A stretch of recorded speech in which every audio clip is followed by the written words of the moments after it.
National Weather Service in Phoenix has issued a dust storm warning for Maricopa County in south-central Arizona, Pinal County in southeastern Arizona, until 7 p.m. Mountain Standard Time.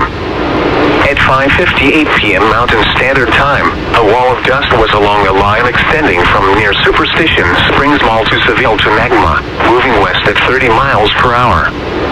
Hazard, near zero visibility with damaging wind in excess of 60 miles per hour.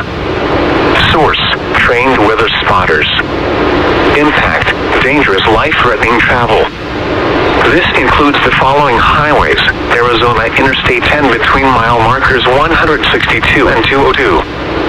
Arizona Interstate 8 between mile markers 167 and 178. Arizona Route 87 between mile markers 126 and 166.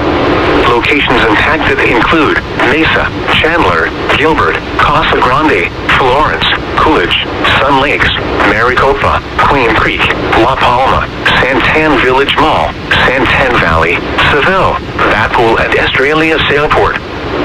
Motorists should not drive into a dust storm. Pull aside, stay alive.